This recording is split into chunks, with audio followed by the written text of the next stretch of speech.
Hello YouTube family, welcome back to another new vlog. तो friends, ये vlog है भारत के दक्षिणतम शहर कन्याकुमारी के टूर प्लान के बारे में।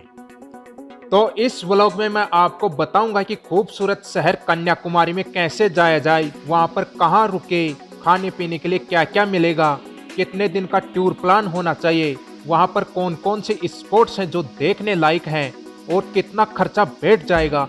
तो बने रहे यार इस व्लॉग में लास्ट तक, इससे रिलेटेड पूरी जानकारी आपको मिलने वाली है। ये देखे, मैं वहां पर विवेकानंद रॉक मेमोरियल के लिए लाइन में लगा हुआ था, तो वहां पर एबीपी न्यूज की खौफनाक एंकर चित्रा त्रिपाठी से मिलना हो गया। तो मेरे लिए बहुत बड़ा दिन था कि एक हस्ती से मिल पाया उस दिन। तो ये भी उधर अपनी फैमिली के साथ घूमने के लिए आई थी, तो मेरे को भी मिलने का सौभाग्य मिला। सबसे पहले मैं कन्याकुमारी शहर का पर्यटन के हिसाब से क्या महत्व है और इसका इतिहास क्या रहा है, तो इसके बारे में कुछ शब्द आपके सामने प्रस्तुत करना चाहता हूँ। तो गाइज, कन्याकुमारी भारत की मुख्य भूमि का सबसे दक्षिणतम शहर है और यहाँ पर तीनों सागरों, अरब सागर, बंगाल की खाड़ी और हिंद महासागर का संगम है, उनका मिलन होता है यहाँ पर। और कन्याकुमारी हिंदू समाज का एक महत्वपूर्ण तीर्थ स्थल भी है। भारत के सबसे दक्षिण छोर पर बसा कन्याकुमारी वर्षों से कला, संस्कृति एवं सभ्यता का प्रतीक रहा है। दूर दूर तक फैले समुद्र के विशाल लहरों के बीच यहाँ का सूर्योदय और सूर्यास्त का नजारा बेहद ही आकर्षक नजर आता है। समुद्र के बीच पर फैली रंग बिरंगी रेत भी इसकी सुंदरता को और भी चार चांद लगा देती है। समुद्र के बीच होने के कारण कन्याकुमारी में साल भर मनोरम वातावरण रहता है। तमिलनाडु राज्य का एक खूबसूरत शहर कन्याकुमारी भारतीयों के लिए ही नहीं बल्कि विदेशी सैलानियों के लिए भी एक जबरदस्त टूरिस्ट स्पॉट है। भारत के मस्तक पर मुकुट के समान सजे हिमालय पर्वत के धवल शिखरों को देखने के बाद में हर सैलानी के मन में भारत भूमि के सबसे अंतिम छोर वाले पॉइंट को देखने की इच्छा उभरने लगती है। देश के मानचित्र में अंतिम छोर होने के कारण हर लोग इसको देखने की इच्छा रखते हैं। कन्याकुमारी का दीदार करने आने वाले पर्यटकों की संख्या में हर साल काफी इजाफा होता जा रहा है। कन्याकुमारी में प्रकृति के खूबसूरत नजारे, समुद्र के मनमोहक दृश्यों के अलावा धर्म और आस्था का अनूठा संगम देखने को मिलता है। अब गाइज, बात कर लेते हैं यहाँ पर पहुंचा कैसे जाए। अगर आप हवाई मार्ग के द्वारा जा रहे हैं तो इनके सबसे नजदीक एयरपोर्ट है त्रिवेंद्रम इंटरनेशनल एयरपोर्ट, जो यहाँ से 90 किलोमीटर की दूरी पर स्थित है। तो वहाँ से आपको इजीली बसें मिल जाएगी और अगर आप बाई ट्रेन आना चाहो तो वहाँ से ट्रेन भी मिल जाएगी कन्याकुमारी रेलवे स्टेशन या नागरकोविल रेलवे स्टेशन के लिए।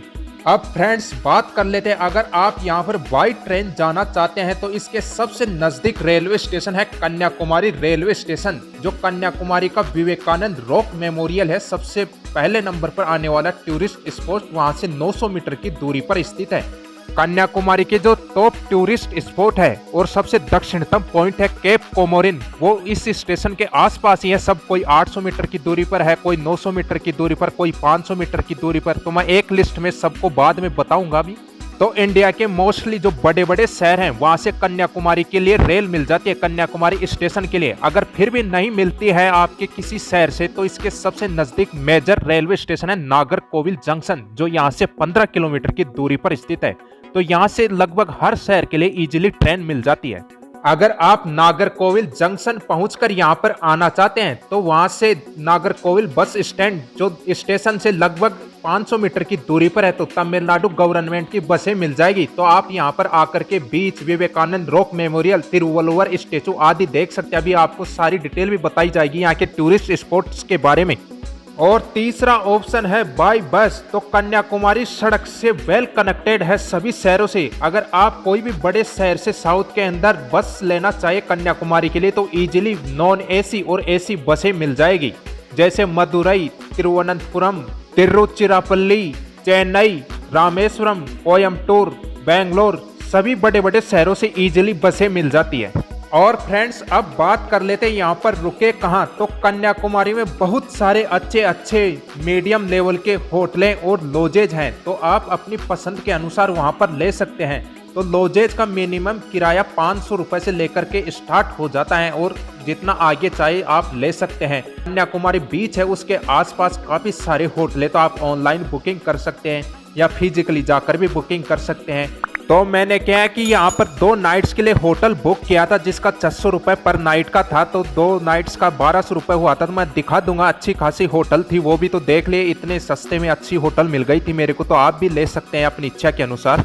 और फ्रेंड्स अब बात कर लेते हैं खाने पीने की। तो यहाँ पर ऑल इंडिया के लगभग सभी बड़े बड़े शहरों के खाने पीने की व्यवस्था हो जाते हैं, चाहे आप राजस्थान के मारवाड़ी ढाबे की बात करें, पंजाबी ढाबा हो, गुजराती ढाबा हो, मराठी रेस्टोरेंट हो, बंगाली रेस्टोरेंट हो, तो लगभग बड़े बड़े शहरों के सभी प्रकार का खाना मिल जाएगा। ये देखे कन्याकुमारी की सब्जी मंडी है, तो यहाँ पर विभिन्न प्रकार के फल, सब्जियां और फिश बिक रही है। तो आप देख सकते हैं साउथ इंडिया के बहुत सारे फल है, वहाँ की सब्जियां हैं। तो आप खाने पीने के लिए किसी रेस्टोरेंट में जाएंगे तो साउथ इंडियन थाली 100 रुपये से 120 रुपये तक मिल जाएगी, और नॉर्थ इंडिया की थाली भी 100 रुपये से 120 रुपये तक मिल जाएगी। अगर आप स्पेशली साउथ इंडिया का खाना खाना चाहिए तो उसमें बता देता हूँ क्या क्या मिलता है यहाँ पर। केले के चिप्स, कोथू जो कीमा बनाया हुआ है, एक पेरोटा होता है, अपपम, पाजा शरबत, अवल जिसको बीटा चावल बोलते हैं, सेमिया पायसम, इडली सांबर, डोसा, दही वड़ा, कद्दू वड़ा, पाजा बज्जिक, टेपी कोवा कसावा, नूंगू शरबत, थेंगई सदाम जो नारियल चावल है, अवियल, मेन कुंजबू जो मछली करी है, केना थपमम, नी सदाम, तीयल, एलाई अपमम, नंदू मसाला जिसको केकड़ा मसाला भी बोलते हैं, वेरोंकारी, किरई पोरियाली। और यह वह होटल है जिसके अंदर मैं रुका था। यहाँ पर नाइट का 600 रुपये का किराया था, तो वह 2 नाइट्स के लिए यहाँ पर रुका था, कन्याकुमारी का टूर करने आया। तब देख लीजिए आप, ये एक अच्छा रूम है 600 रुपये के हिसाब से, तो काफ़ी अच्छा मिल गया था। रेलवे स्टेशन से 400 या 300 मीटर की दूरी पर ही था, पास में मिल गया था। काफ़ी सारी होटलें थी और भी, तो ये काफ़ी अच्छा मिल गया था। 4th फ्लोर पर था, काफ़ी अच्छी हवाएं भी चल रही थी, समुद्र की लहरों की हवाएं यहाँ तक काफ़ी अच्छी तरीके से आती हैं। तो आप देख लीजिए, अच्छा था। ये चाबी है जिसको इसमें स्विच में डालने पर लाइट्स ऑन होती हैं, इसको बाहर निकालने पर यहाँ पर लाइट्स चली जाती हैं। तो एक अच्छा सिस्टम है चाबी के साथ, क्योंकि कई बाहर जाते हैं तो उसको चालू ही छोड़ जाते हैं, करंट को चालू ही छोड़ जाते हैं। तो ये एक अच्छा सिस्टम था। तो देख लीजिए आप, इसका लेट बात भी देख लीजिए। इसका फ्लोर थोड़ा ठीक नहीं था, लेकिन ऊपर अच्छा सा था। तो कुल मिलाकर के बजट के अनुकूल था ये। फ्रेंड्स अब बात कर लेते हैं यहाँ पर टूरिस्ट स्पॉट्स के बारे में, क्या क्या घूमने लायक चीजें हैं, देखने लायक क्या क्या चीजें। उनमें पहले नंबर पर आता है विवेकानंद रॉक मेमोरियल और थिरुवल्लुवर स्टेचू, जो पास में ही स्थित है। ये कन्याकुमारी रेलवे स्टेशन से 900 मीटर की दूरी पर स्थित है और कन्याकुमारी बस स्टैंड से 1 किलोमीटर की दूरी पर स्थित है। तो गाइस, विवेकानंद रॉक मेमोरियल इतना खूबसूरत है, समुद्र के बीच एक चट्टान पर स्थित है। यहाँ का नज़ारा बहुत ही देखने लायक है। मैंने जितने भी आज तक ऐसे स्मारक देखे हैं किसी महापुरुष के, तो इससे अच्छा नहीं देखा। वेरी वेरी ब्यूटीफुल पैलेस है, समुद्र की ठंडी ठंडी लहरें आते हैं यहाँ पर, बहुत ही शानदार हवा चलती है। कभी आप घूमने जाओगे तो आपको मजा आ जाएगा ऐसे पैलेस पर। इस विवेकानंद रॉक मेमोरियल का मैं सेपरेट अलग से वीडियो भी बनाऊंगा, जो बाद में आपको देखने को मिलेगा। इससे नेक्स्ट वीडियो आएगा वो। तो यह मेमोरियल मुख्य भूमि से 200 मीटर की दूरी पर एक चट्टान पर बना हुआ, तो फेरी लेकर के जाना पड़ता है। तो वहां पर फेरी का टिकट 50 रुपए का है और स्पेशल एंट्री का 200 रुपए का है। तो 3 से 4 घंटों में लाइन लगना पड़ता है, तब जाकर के टिकट मिलता है, और काफी ज्यादा भीड़ होती है यहाँ पर। यह देखे थिरुवल्लुवर स्टेचू है। थिरुवल्लुवर तमिलनाडु के एक संत हुआ करते थे, तो उनकी याद में ये स्टेचू बनाई गई है। तो बिल्कुल बगल में ही है विवेकानंद रॉक मेमोरियल के। हालांकि उसका रिपेयरिंग चल रहा था थिरुवल्लुवर स्टेचू का, मैं गया था तब, तो इसलिए वहां पर जाना नहीं हुआ। ये देख लीजिए विवेकानंद रॉक मेमोरियल है जो पीछे दिख रहा है आपको, काफी खूबसूरत नजर आता है। ये देखिए समुद्र की लहरें यहाँ पर बहुत ही अच्छी आती है। व्यू समुद्र का बहुत ही खूबसूरत नजर आता है यहाँ पर विवेकानंद रॉक मेमोरियल से। और फ्रेंड्स यहाँ पर दूसरे नंबर पर आता है कन्याकुमारी बीच, जो विवेकानंद रॉक मेमोरियल से 200 मीटर की दूरी पर स्थित है, बिल्कुल बगल में ही स्थित है। काफी खूबसूरत नजर आता है कन्याकुमारी बीच भी। यहाँ पर समुद्र की लहरों को निखारना, यहाँ पर स्नान करना अपने आप में काफी पवित्र माना जाता है। और कन्याकुमारी बीच पर ही 3-4 टूरिस्ट स्पॉट्स देखने को मिल जाएंगे, जैसे view tower, sunrise point, sunset point और केप कोमोरिन, जो भारत की मुख्य भूमि का सबसे दक्षिणतम पॉइंट है। केप कोमोरिन, ये वही केप कोमोरिन है। देख लीजिए, भारत की मुख्य भूमि का अगर सबसे दक्षिण पॉइंट देखना चाहते हैं तो यही है वो पॉइंट। और यहाँ से विवेकानंद रॉक मेमोरियल और थिरुवल्लुवर स्टेचू दिखते हैं, देख लीजिए आप। और फ्रेंड्स तीसरे नंबर पर है अरलमेगु भगवती अमन टेम्पल, जो कन्याकुमारी माता का मंदिर है, जो विवेकानंद रॉक मेमोरियल से 300 मीटर की दूरी पर स्थित है।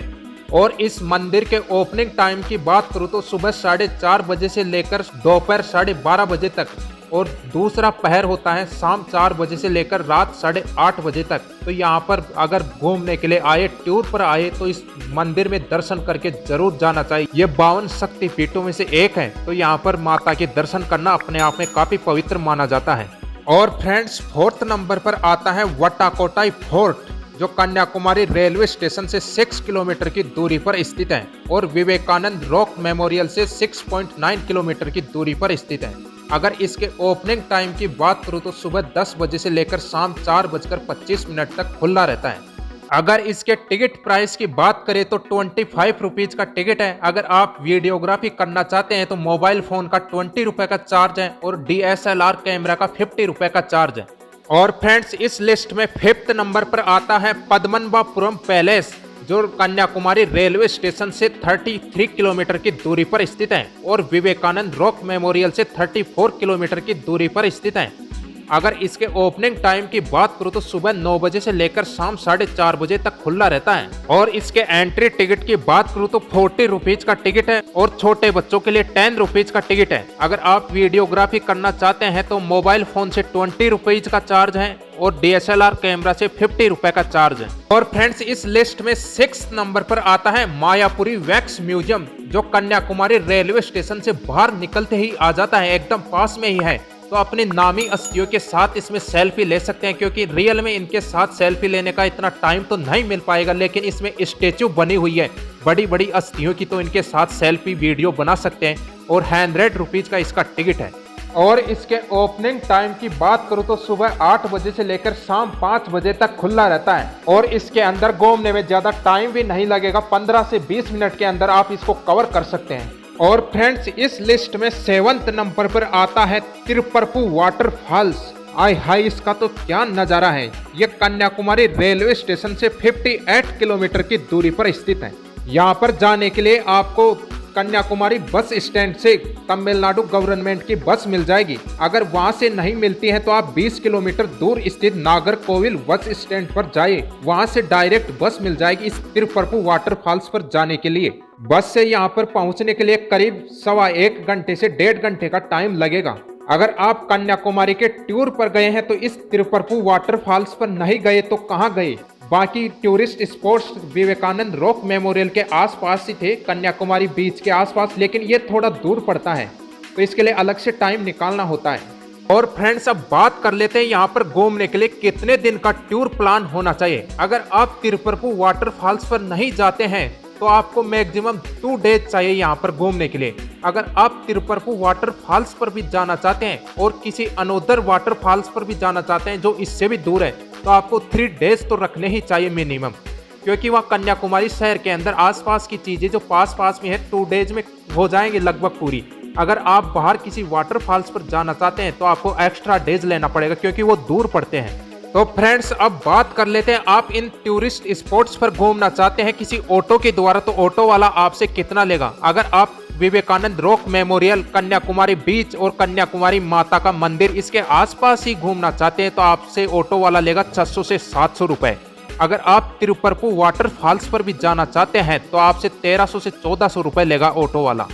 अगर आप यहां पर 3 दिन के टूर प्लान पर एक व्यक्ति का खर्चा पहुंचे जिसके अंदर तिरुपरपु वाटरफॉल्स भी आ गया और आप किसी ऑटो के द्वारा घूमे हैं, तो आपके 3 दिन का खर्चा एक आदमी का पड़ जाएगा 3000 रुपए, जिसमें आपका होटल में स्टे तो आपको 2 नाइट्स ही करना पड़ेगा 3 डेज का अगर टूर प्लान है। तो इसमें खाना पीना भी आ गया, तो मैक्सिमम 3000 से 3200 रुपए में कंप्लीट हो जाएगा आपका। इसमें आपके आने जाने के टिकट नहीं है, जैसे हवाई मार्ग का और ट्रेन का टिकट नहीं है, वो और जोड़ लीजिए तो आपका कुल खर्चा आ जाएगा। तो ओके फ्रेंड्स, मिलते हैं बाद में नए व्लॉग में। जब तक के लिए ओके, बाय बाय, टाटा और ख्याल रखिए अपना।